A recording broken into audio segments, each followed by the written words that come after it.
you guys have obviously had a lot of good home crowds. Just kind of what was it like being the enemy, I guess, this past weekend? Yeah, I mean, it really puts into perspective that you're going to get thrown in a hostile environment, and we're going to have some upcoming duels that are going to be in that same environment. It's just, for me, it doesn't change. I am pretty tunnel vision whenever I'm out there. I'm only focused on myself and my opponent and the wrestling match, and so I don't really get into the crowd too much. And if I do hear yelling and screaming, I always think it's always for me as well. So for me, it was nothing new.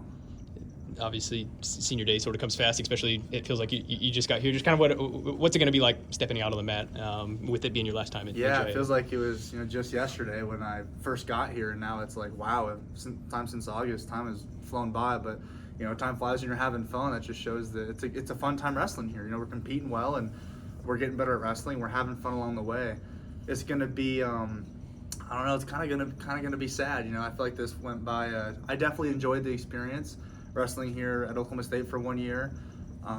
It's going to be a little upsetting, but at the same time, of course, it's always going to be a bittersweet moment, but that's also not the last time I'm going to be stepping out on the mat. We're in Oklahoma State wrestling. We've still got Big 12, still got NCAA, so still looking forward to that. Did you know, I'm sure did you go through a formal senior day last year? Did you? I did, yeah. So this will be like my second full senior day, which is kind of interesting, but it's kind of funny because I had my senior year, now it's like my super senior year, so it's still kind of cool. They give you a good frame picture or anything like that from senior day at Air Force? Yeah, yep. I got it on my wall at my house. I got a picture of all of us, so I'm gonna have like senior and senior number 2. One of my favorite moments of the duel Sunday was after your match was over and Quint Kessenich is interviewing you. And I think he asked you, can I call you second lieutenant?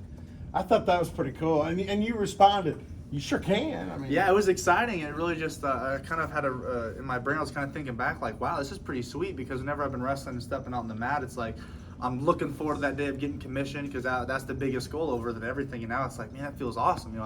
I graduated the Air Force Academy and I'm still being able to wrestle again. So it's really, I kind of sat there for a second. I'm like, you can call me that. Actually, yeah, you can. It felt pretty good because, it's a rare occurrence. You ever have someone in college athletics that's already graduated and been commissioned. So it's just a blessing and a privilege to still be competing for Oklahoma State. Feels like anytime you guys have started slow in the top half of your lineup, the bottom end of your lineup's been able to kind of pick up pace and secure the win for you guys. What can you say about the talent level you guys have in the back end of your lineup and how it's fared this year? Yeah, I think from start to finish, we're stacked. I think sometimes for the smaller weights, there's a lot more, the factors are a lot more, it's more inches and ounces. For example, for Troy, if we don't get him the exact food we need at this time and, the right time cutting weights, like just the smallest stuff can change the whole outcome of a match. So I think from start to finish, we're heavily stacked, but obviously, the bigger guys, we're a little bit more, I'm not gonna say consistent, but we're just bigger in the way we wrestle. And for example, heavyweight, if there's ever a scramble, there's really not gonna be one. Versus a 125, it's like every single time. So it is kind of nice having that back half of, we got DJ, we got Cam and Serber, and I like finishing off the match because I know that I'm gonna go out there and most likely try to pin the guy, and the other guys know that too. So it kind of just, it feels good, but I still think we're from head to toe. We're going to put 10 really good wrestlers on the mat, Big 12s and NCAAs. Does anything Dean Hamby or Justin Plott do anymore surprise you? DJ always surprises me. He's out there just like attack. And I actually mentioned that we had a little meeting with the team after the last duel, and we were talking about wrestling styles and how we can get better and keep trying to evolve our wrestling. And I was like, hey guys, if you want a good example, look at DJ. He goes out there and he doesn't let the other guy stopping one of his shots discourage him. He's going to go for another one, and a minute into the match, his opponents are broken because they're just like, there's nothing I can do against this guy that won't to stop him, because DJ is so fast like that. So he really just, it's weird because he surprises me, but I'm so used to him surprising me. It's just like, that's the new standard.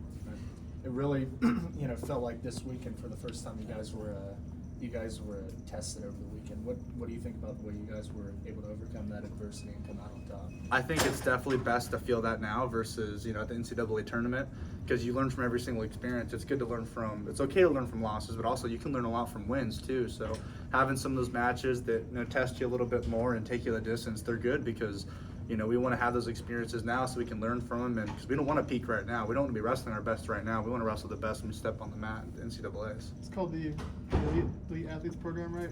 Was that? Elite Athletes Program, that was it? Or It's WCAP. It's the World Class Athlete Program. Okay. Yep, so they are located down in San Antonio, Texas, and it's part of the Air Force Service Center.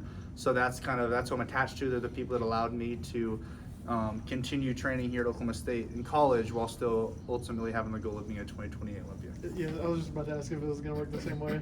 Yeah, so I'll be wrestling in college, but then I'll stay here at the RTC, the Regional Training Center here at Oklahoma State, training with Coach Taylor and all the guys, and so I'll still be here for the next 3 years. So on Army WCAP, I think you see a little bit more of those guys. You're kind of the face of Air Force WCAP. Is there an extra layer of responsibility in kind of being that guy? It's just unique and it's just kind of fun. So as WCAP is a universal term, the Army has it, which is most known for that. But we do have 2 athletes, myself and then Mitchell Brown. He was actually at Air Force while I was there. He's awesome, great fun dude, and I mean it just feels good because I'm still able to wear Air Force and USA. Oklahoma State on my chest. I can still represent what I stand for while still competing in college. So I mean I don't think there's any pressure at all there at all. It's kind of just like, hey, I'm here to have fun and do as best as I can along the way.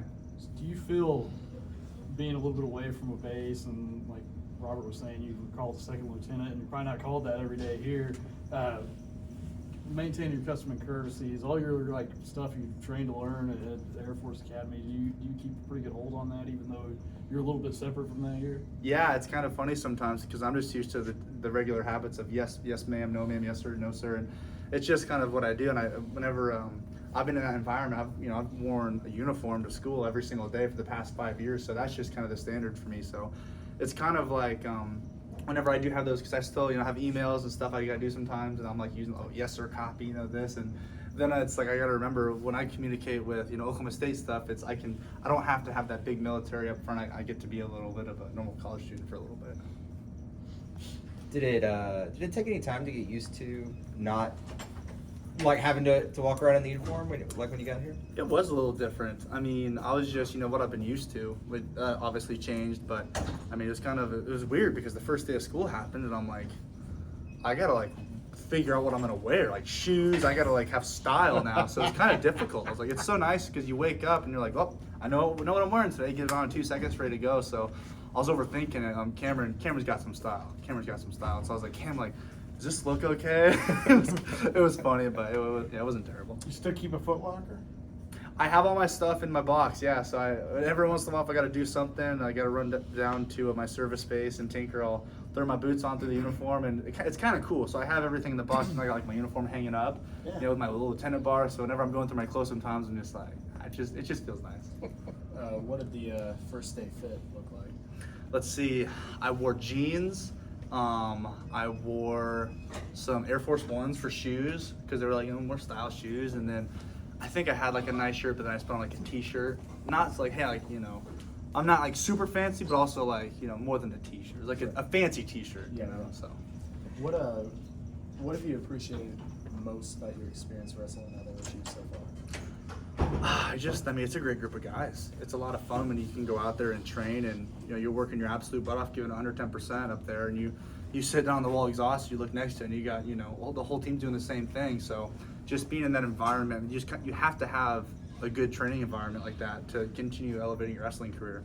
At Air Force I had that, but also if I wasn't here wrestling at Oklahoma State, I'd probably be in a smaller room with not as much guys. So being connected to a team that just has that warrior mentality, I mean, it makes it, even in duels and stuff that, it makes an impact on the rest of the guys, how you perform. It's individual sport, but we're also a team, and however you react or go to a situation like that, that affects the rest of your team as well. And I mean, we got a bunch of hammers on this team.